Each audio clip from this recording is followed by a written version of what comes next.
Elena Vasquez walked into the massive meeting hall with slow, steady steps. Her black uniform was clean and simple. No medals or fancy decorations, just a small earth patch on her shoulder.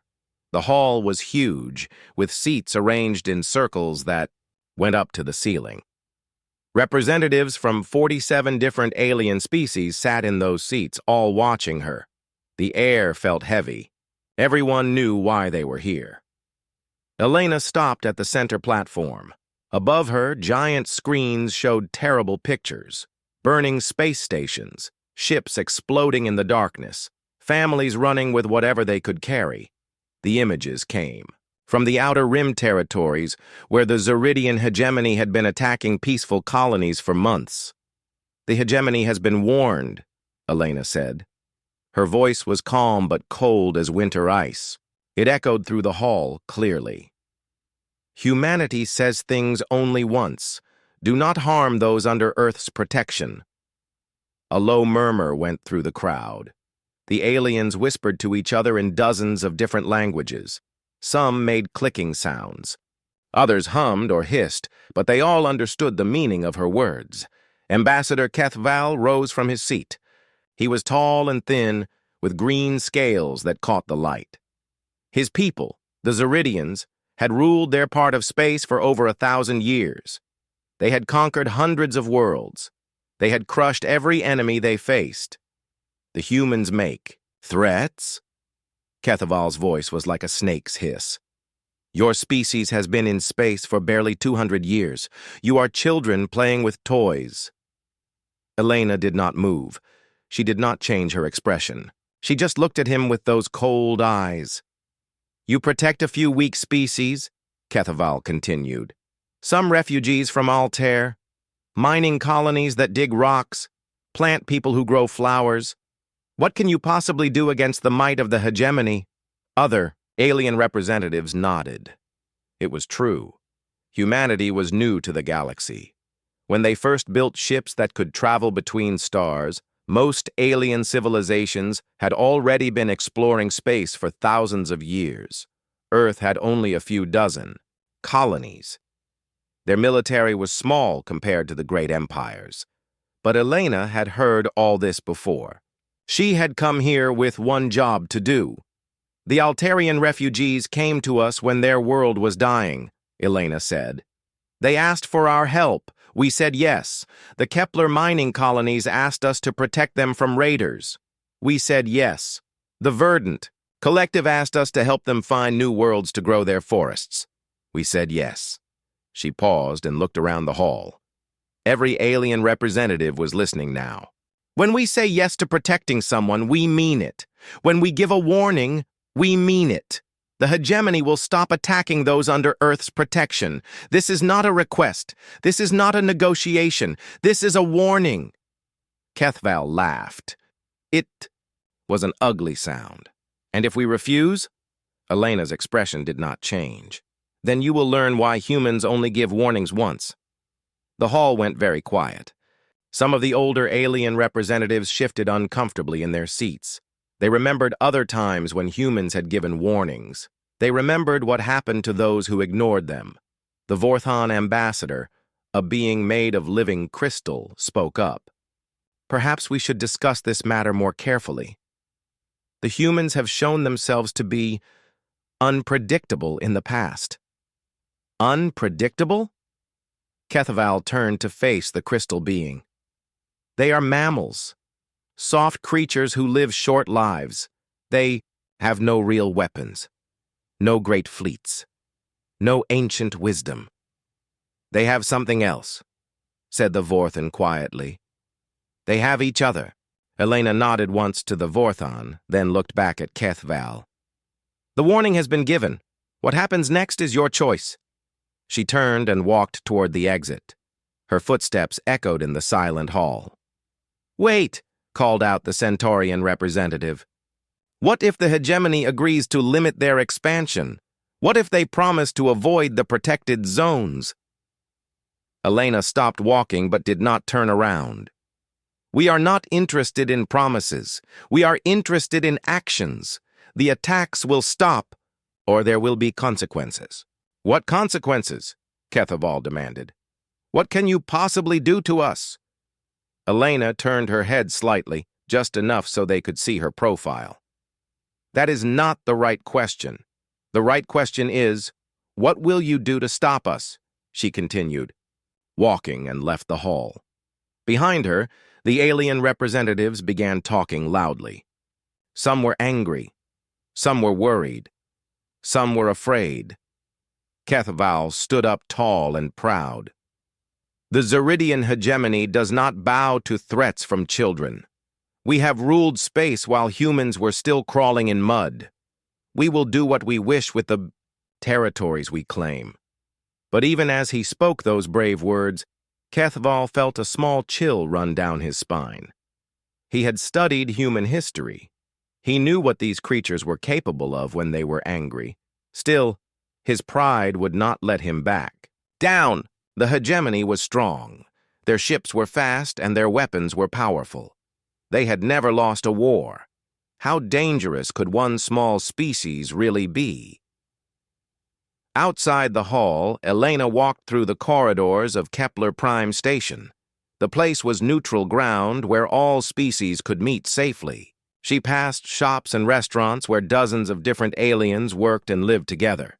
It was peaceful here. But peace was fragile. Elena had learned that lesson long ago. She reached her ship, a small diplomatic vessel. As she prepared to leave, she sent a message back to Earth. Just 4 words. The warning was given. On Earth, in the deep command centers hidden beneath mountains and under oceans, those 4 words would change everything. Plans that had been prepared for years would begin moving.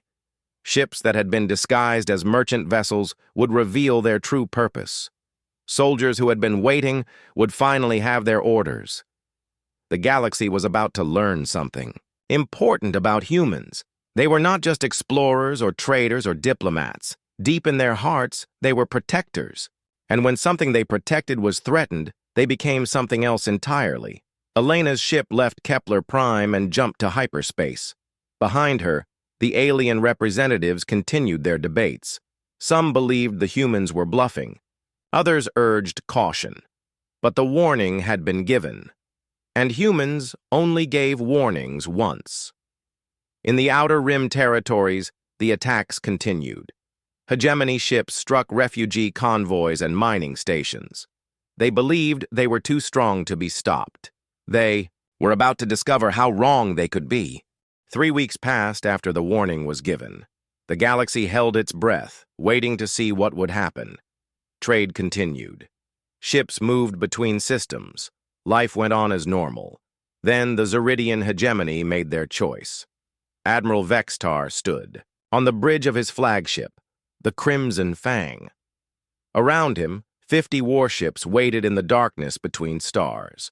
They had jumped here using secret routes, staying hidden from all sensors.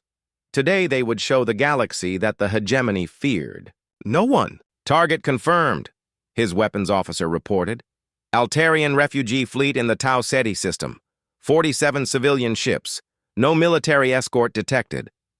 Vextar smiled, showing his sharp teeth. The Altarians were perfect targets. They were weak. They ran from every fight. And most importantly, they were under human protection. "Begin the attack," he ordered. The hegemony fleet dropped out of hyperspace like wolves falling on sheep. The refugee ships were old and slow. They carried families, children, elderly aliens who just wanted to find a safe place to live. They had no weapons.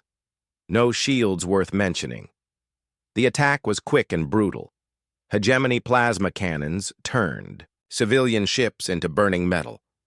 Escape pods launched from dying vessels, carrying whoever could reach them in time. But there were not enough pods for everyone. On the bridge of the refugee ship, Hope of Tomorrow, Captain Veltar watched his people die. He was an old Altarian, his blue skin marked with the scars of previous battles.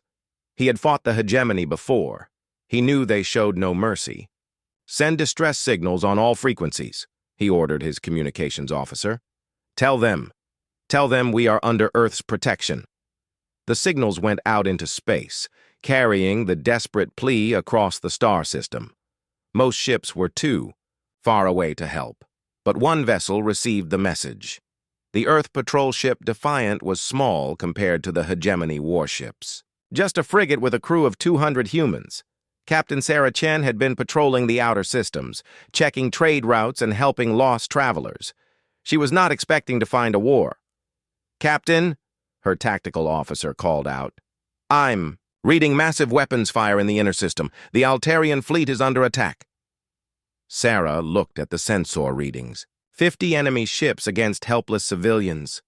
The odds were impossible. Her ship would be destroyed in minutes if she tried to fight. But the numbers did not matter. The Altarians were under Earth's protection. "All hands to battle stations," Sarah announced. "Set course for the Altarian fleet. Maximum speed." Her crew moved quickly. They all knew what this meant.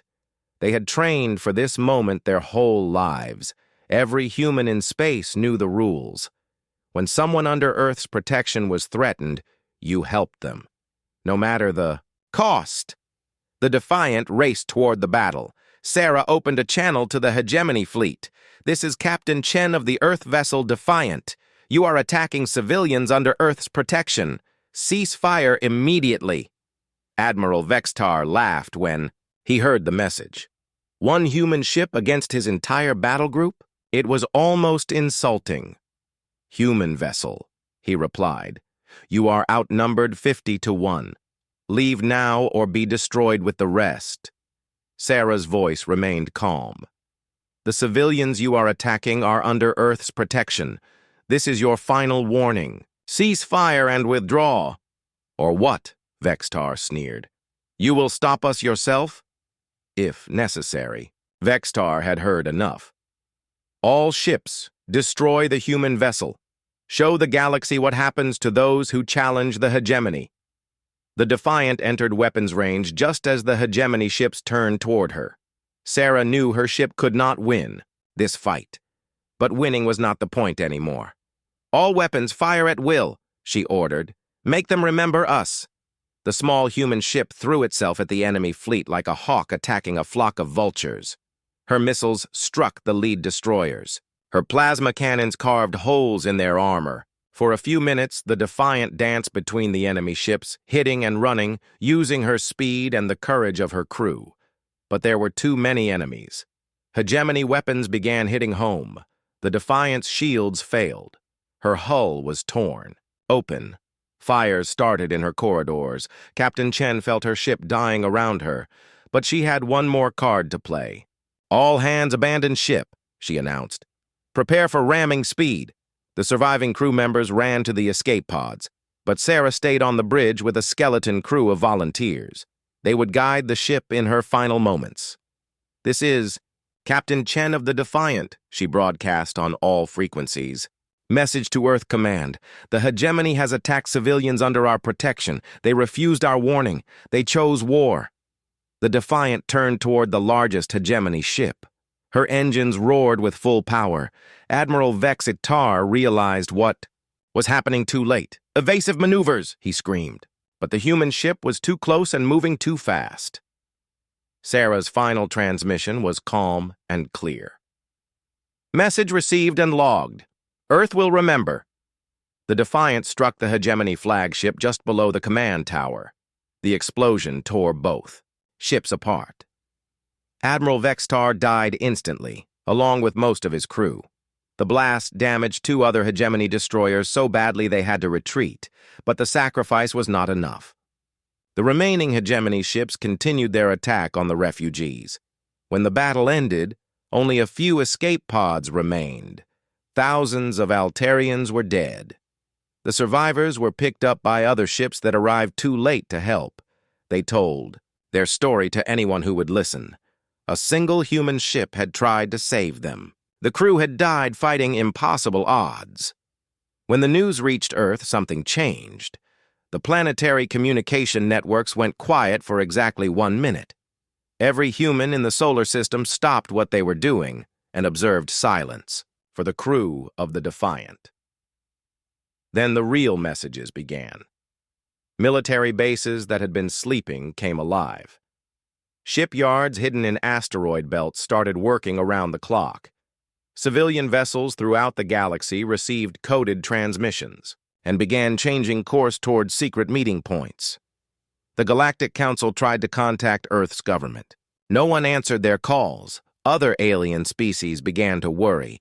They had seen humans angry before. It never ended well for the people who made them angry. In the hegemony capital, news of the victory was celebrated. They had shown the galaxy that human protection meant nothing. They had proven their strength, but some of the older hegemony commanders were not celebrating. They remembered the old warnings about humans. Never make them angry. Never threaten what they protect. Never assume. They will forgive. Deep in the Sol system, Admiral Jiang Wei stood in a command center carved out of an asteroid. Around him, holographic displays showed the positions of Earth's hidden fleets. Ships that the galaxy thought were explorers or traders, weapons that had been disguised as mining equipment, soldiers who had been pretending to be colonists. The Defiant died well, Admiral Jiang said quietly. Now we honor their sacrifice. He turned to his staff officers. Send the word to all fleets. Operation. Remember, the Defiant is now active. The hegemony wanted a war. They will have one. Across human space, the war machine that had been sleeping began to wake up. The galaxy was about to learn why humans only gave warnings once, and why they never forgot those who ignored them. The change started slowly, so slowly that most aliens did not notice it at first. Human merchant ships stopped arriving at their usual destinations. Trade routes that had carried Earth goods for decades went silent. Space stations that depended on human supplies found their warehouses getting empty. The Galactic Stock Exchange began to worry. Human trade made up nearly 30% of all commerce between stars. When it disappeared overnight, prices began to rise. Some worlds that depended on Earth food imports started rationing supplies, but the humans were not just stopping trade. They were disappearing entirely. Ambassador Kethaval stood in his private office on the hegemony capital world. Through his window, he could see the great city stretching to the horizon. Millions of Zeridians lived here in towering buildings made of black stone. This was the heart of their empire. But today, Kethval was worried. Show me the reports again, he told his aide. The young Zeridian pulled up holographic displays. All human diplomatic missions have gone dark. Their embassy here closed 3 days ago. The staff just packed up and left without explanation. What about their trade missions? Gone. Every human business in hegemony space has shut down. They left behind contracts worth billions of credits. Kethval hissed softly. Humans were famous for caring about money and profit. For them to abandon so much wealth meant something serious was happening. And their military? That is the strange part, sir. We cannot find any human military ships anywhere. Their patrol routes are empty. Their bases appear abandoned. This worried Kethval more than anything else. Where had the human military gone? Galactic Council was asking the same question. They had sent dozens of messages to Earth, requesting an emergency meeting. All their messages went unanswered. The human embassy on Kepler Prime had closed just like all the others. Chancellor Mordak of the Centaurian Republic called an emergency session anyway. Representatives from dozens of species gathered in the Great Hall, but Earth's seat remained empty. We must discuss the human situation, Chancellor Mordak announced. Their sudden withdrawal from galactic affairs is causing problems for everyone. The Vorthon ambassador, her crystal body glowing with worry, spoke first.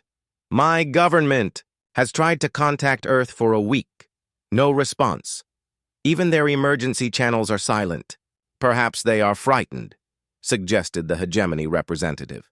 They realize they cannot protect their little friends after all. But the older aliens in the room did not think fear was the answer. They remembered human history. They knew what happened when humans went quiet. In the Sol system, something incredible was happening. Hidden shipyards that had been disguised as asteroid mining operations were working day and night.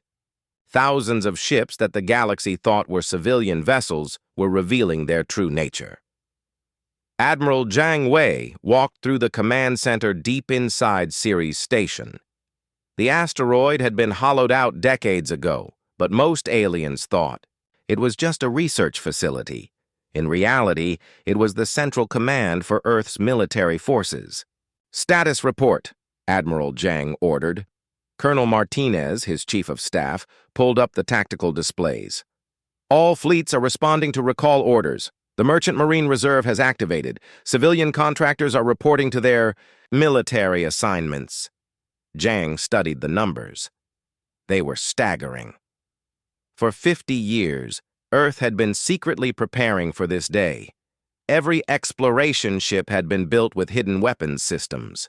Every research station could turn into a fortress. Every trade route had been carefully planned for military advantage.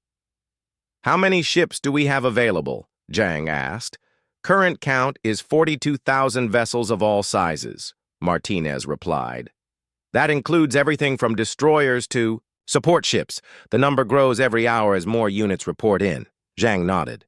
Most alien species would consider 1,000 warships to be a massive fleet. Humanity had built 40 times that number, and they had done it in secret. "What about our special assets?"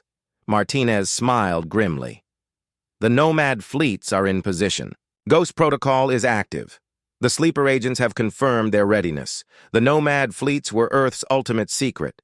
For decades, human exploration ships had been mapping every star system within 1,000 light-years of Earth. They had built hidden supply bases in empty systems. They had positioned weapons platforms in asteroid fields. They had turned the galaxy into a giant chessboard, and they knew where every piece was placed. Ghost Protocol was even more secret. Human engineers had developed stealth technology that could make their ships nearly invisible. They had been testing it for years, but no alien government knew it existed. And the sleeper agents were perhaps the most frightening secret of all. Thousands of humans had been living in alien territory for decades. Scientists, traders, diplomats, even janitors and mechanics. All of them were actually military intelligence officers. All of them had been watching and waiting for this day. "Begin. Phase 1 operations," Admiral Jiang ordered. "Target all hegemony military installations in the Outer Rim. No warnings. No mercy. Make them understand what they have started." The orders went out through quantum communication networks that the aliens could not intercept. Across the galaxy, human forces began to move. The hegemony had 47 military bases in the Outer Rim territories. They were strong positions, heavily defended and supplied. The hegemony commanders who ran these bases felt safe behind their shields and weapons. They were wrong. The attacks came without warning. Human ships appeared from nowhere, struck with terrible precision, and vanished before anyone could respond. The bases did not just fall, they disappeared entirely. No distress signals, no survivors. Just empty space where military installations used to be. At Hegemony High Command, panic began to spread. "How many bases have we lost?" General Zakhtar demanded. "All of them, sir," his intelligence officer replied with a shaking voice. "Every single military installation in the Outer Rim has gone dark." "That is impossible. Those bases had thousands of soldiers. They had planetary defense systems. They had early warning networks." "The warning networks detected nothing, sir." "The attacks came from empty space." General Zakhtar studied the tactical maps. 47 bases destroyed in one coordinated strike. The precision was incredible. The timing was perfect. This was not the work of angry civilians. This was military, planning at its finest. "What do we know about human fleet movements?" "Nothing, sir. We cannot find any human ships anywhere in known space." "Then where are they?" The intelligence officer had no answer. The humans had vanished like ghosts, taking their entire civilization with them. But they were out there somewhere, and they were hunting. On Earth, Admiral Zhang watched the first battle reports come in. Every target had been destroyed exactly as planned. Not a single human ship had been lost. The element of surprise was complete. Phase 1 successful, he announced to his staff. Begin Phase 2. Target their supply lines and communication networks. Cut them off from each other. The hegemony was about to learn something important about human warfare. They were used to fighting other aliens who followed the old rules. Challenge your enemy to battle. Fight with honor, accept surrender when it was offered. Humans had different rules. When you hurt something they protected, they did not challenge you to a fair fight. They destroyed you as efficiently as possible. There was no honor in it. There was no mercy in it. There was only the cold mathematics of war. The sleeping giant was awake, and it was very, very angry. The hegemony began to understand they were in serious trouble when their border systems started going silent. Not destroyed, not conquered, just silent. General Zakhtar stood in the war room of Hegemony High Command, staring at a map that showed their empire. Red dots marked systems where they had lost contact. 3 days ago, there had been 5 red dots. Now there were 37. What happened to the garrison at Proxima Station? He demanded. Major Kelvan, his aide, looked nervous. We sent a scout ship to investigate, sir. They found the station intact. All the equipment was working perfectly, but there were no people anywhere. No bodies? No signs of fighting? Nothing, sir. It was like the entire garrison just vanished. Even their personal belongings were still in their quarters. Zakhtar felt a chill run down his spine. This was not normal warfare. Normal enemies killed you or captured you. They did not make you disappear without a trace. What about our patrol? Fleets? That is even stranger, sir. 3 of our patrol groups have missed their check-in times. We sent ships to find them. The ships are still there, floating in space, but the crews are gone. The general turned away from the map. This was impossible. Ships did not lose their crews in empty space. There was nowhere for people to go, but the humans were making the impossible happen. Unknown to the hegemony, human. Special forces teams were using technology that seemed like magic. Teleportation devices let them board enemy ships without warning.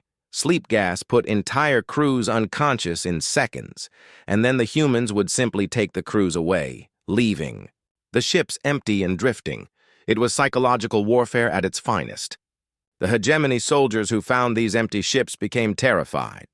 How do you fight an enemy who can make your friends disappear? But the humans were just getting started. Admiral Zhang watched the progress reports from his command center.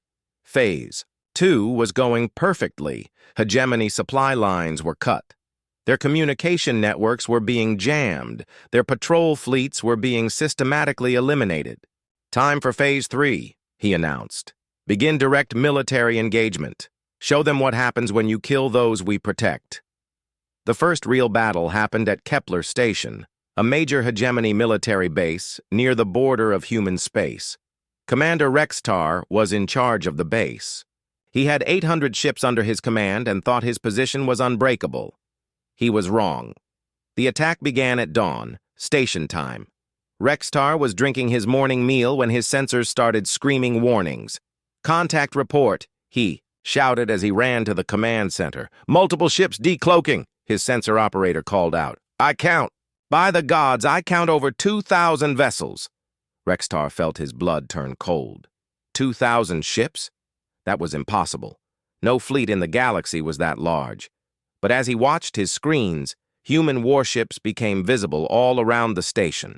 They had been hiding using some kind of stealth technology. Now they dropped their concealment and revealed themselves in all their terrible glory. All ships, battle stations, Rextar ordered. Prepare for combat! The hegemony fleet moved into fighting formation. They were heavily outnumbered, but they were professionals. They would sell their lives dearly. The human fleet did not give them the chance. What followed was not a battle. It was a demonstration. Human ships moved with perfect coordination, like they were all controlled by a single mind. Their weapons were more accurate than anything the hegemony had ever seen. Their tactics were brutal and efficient. Within 2 hours, 700 hegemony ships were destroyed or disabled. The humans lost exactly 0 vessels. Rextar found himself alone on his command ship surrounded by human warships. His fleet was gone. His base was in ruins. Everything he had built was destroyed. A communication came from the lead human ship. "Commander Rextar," a calm voice said. "This is Admiral Thompson of the Earth Defense Force. You are defeated. Surrender. Now, and your life will be spared." Rextar looked around his damaged bridge. Half his crew was dead. The other half was wounded. His ship was dying around him. "I surrender," he said quietly. "Wise choice. You will be taken to a prison facility where you will be treated according to the laws of war. Your crew will receive medical attention." Rextar was confused. "You are not going to execute us?" "We are not the hegemony," Admiral Thompson replied. "We do not kill prisoners. But remember this day, Commander. Remember what happens to those who harm innocents under Earth's protection." News of the defeat at Kepler Station spread through hegemony space like wildfire. The humans had revealed themselves at last, and they were far stronger than anyone had imagined. But the worst was yet to come. At the Battle of Proxima Tertius, the humans showed the galaxy what they were truly capable of. A single human destroyer, the Remembrance, engaged an entire hegemony fleet. Captain Maria Santos commanded the Remembrance. She had lost friends on the Defiant. She had seen the pictures of the dead Altarian refugees. Today was personal. All. "Weapons, continuous fire," she ordered as her ship dove into the enemy formation. "Make them pay for every meter of space." The Remembrance fought like a thing possessed. She twisted and turned between the enemy ships, her weapons blazing constantly. Her shields took hit after hit, but she kept fighting. Admiral Vexcar, who had taken command after his brother's death, watched in amazement as the single human ship tore through his fleet. She destroyed 6 ships in the first 10 minutes, then 8 more, then 12. "How is one ship doing this?" he demanded. His tactical officer was studying the sensor readings. "Their pilot is incredible, sir. I have never seen ship handling like this. And their weapons. They are using some kind of enhanced plasma technology, much more powerful than our intelligence reports suggested." The Remembrance continued her deadly dance for 6 hours. She was outnumbered 50-1, but she fought with such skill and fury that the hegemony fleet could not stop her. Finally, her shields failed completely. Her hull was torn open in a dozen places. Captain Santos knew her ship was dying. "All hands, prepare for ramming speed," she announced. "Target the flagship." The Remembrance turned toward Admiral Vexcar's ship. Her engines roared with full power, using the last of her fuel. "Evasive maneuvers!" Vexcar screamed. But it was too late. Captain Santos's final words were broadcast on all frequencies. "For the Defiant! For the Altarians! For everyone under Earth's protection!" The Remembrance struck the hegemony flagship like a meteor. The explosion lit up space for thousands of kilometers. Both ships were completely destroyed. Admiral Vexcar died instantly, along with most of his command staff. The remaining hegemony ships retreated in panic. They had just watched one human vessel destroy their entire command structure. If one ship could do that, what could 1,000 ships do? The galaxy was beginning to understand. The humans were not just angry. They were terrifyingly good at war. Other alien species watched these battles with growing fear. They had always known humans were dangerous when angry, but this was beyond anything they had imagined. The hegemony, for the first time in their 1,000-year history, began to retreat from their conquered territories. Their empire was crumbling under the human assault, and the humans were just getting started. The war lasted 6 months. By the end, the Zeridian hegemony was begging for peace. Their mighty empire, which had ruled space for 1,000 years, lay in ruins. Half their fleet was destroyed. Their border systems were under human control.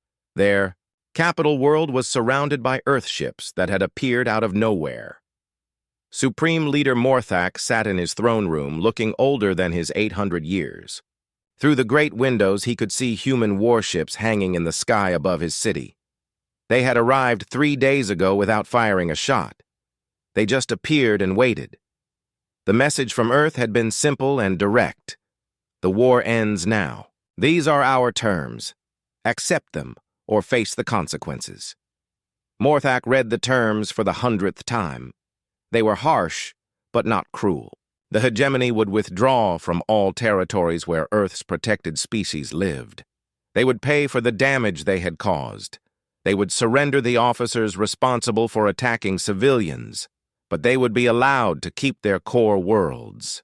Their people would not be enslaved or destroyed. The humans wanted justice, not genocide. It was more mercy than the hegemony had ever shown their enemies. "Send the reply," Morthak told his aide. "We accept Earth's terms." The aide hesitated. "Sir, the military council is still arguing. They think we should fight to the end." "The military council are fools," Morthak replied. "They have seen what these humans can do. We cannot win this war. We can only choose how badly we want to lose." As the surrender message was sent, Morthak thought about how quickly everything had changed. 6 months ago, the hegemony had been the strongest power in the galaxy. They had feared no one. Now they were defeated by a species that most aliens had considered weak and young. The humans had shown the galaxy something important. Technology and numbers were not everything. What mattered was the will to fight and the skill to win. On Earth, Admiral Jang received the surrender with quiet satisfaction. The war was over. Justice had been served. The protected species were safe. But this victory had come at a cost. 300 human ships had been lost. Thousands of good soldiers had died. The families of those heroes would never see their loved ones again. Jang walked to the memorial wall in his command center. New names had been added during the war. Captain Sarah Chen of the Defiant, Captain Maria Santos of the Remembrance, hundreds of others who had given their lives to protect the innocent. "We kept our promise," he said quietly to their memory. "Those under Earth's protection are safe." The Galactic Council met again on Kepler Prime. This time, Earth's representative was present. Elena Vasquez walked into the same hall where she had given her warning 6 months earlier. The atmosphere was very different now. The alien representatives looked at her with a mixture of respect and fear. They had all seen what happened to those who ignored human warnings. "The war is over," Elena announced. "The hegemony has agreed to our terms. All protected species are safe. The galaxy can return to peace." Chancellor Mordak of the Centaurian Republic spoke first. "The Council wishes to thank Earth for restoring order to the Outer Rim territories." Elena nodded politely. "We did what was necessary." "But how?" asked the Vorthan ambassador. "Your military was supposed to be small. Your fleet was supposed to be weak. How did you hide such strength?" Elena's expression remained calm. "We never hid our strength. We simply never showed all of it. Humans prefer peace, but we are very good at war. We have been fighting each other for thousands of years. We learned how to win." The truth was more complex than that. For decades, Earth's government had been secretly preparing for a major war. They had studied every alien military in the galaxy. They had built weapons designed to exploit enemy weaknesses. They had trained soldiers who understood both human and alien psychology. Most importantly, they had learned to work together. While other species fought among themselves, humans had united under a single purpose: protect the innocent and defend the weak. "What happens now?" asked the hegemony representative, a new ambassador who looked much more humble than Kethval had been. "Now, we rebuild," Elena replied. "The hegemony will honor their agreements. The protected species will be helped to find new homes. Trade will resume. Life will go on. She paused and looked around the hall. Every alien representative was listening carefully to her words. But let this be a lesson to everyone. Earth gives warnings only once. We mean what we say. Those under our protection will always be safe, no matter what the cost. The meeting ended quietly. As the representatives filed out, many of them stopped to speak with Elena privately. They wanted to know how their species could also come under Earth's protection. The list was already growing. News of the human victory had spread across the galaxy. Dozens of small species were asking for Earth's help. They had seen what happened to those who threatened human friends. They wanted to be friends too. Elena approved each request carefully. Earth's protection was not given lightly. Those who received it had to prove they were truly peaceful. They had to show they would not abuse the safety Earth provided. But for those who qualified, Earth's protection was absolute. 6 months later, Elena stood on the observation deck of New Geneva Station, Earth's newest diplomatic facility. Through the great windows, she could see ships from dozens of different species. They came here to trade, to talk, to learn. Many of them flew small flags alongside their own national symbols. Flags that showed they were under Earth's protection. The Altarian refugees had been given new worlds to settle.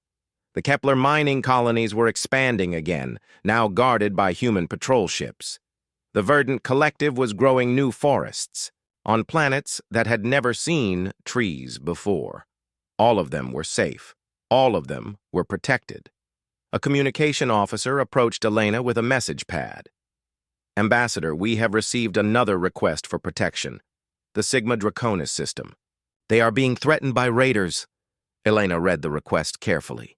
The Sigma Draconians were a peaceful species of artists and philosophers. They had no military to speak of. The raiders would destroy them easily. Approved, Elena said. Send a protection fleet immediately. The officer nodded and hurried away. Within hours, human ships would be on their way to Sigma Draconis. The raiders would be given a warning. If they ignored it, they would learn the same lesson the hegemony had learned. Elena smiled as she watched the ships outside. The galaxy was a safer place now. The strong could no longer prey on the weak without consequences. Humanity had found its purpose among the stars. They were not the strongest species. They were not the oldest or the wisest. But they were the protectors of those who could not protect themselves. And everyone in the galaxy knew the rules now.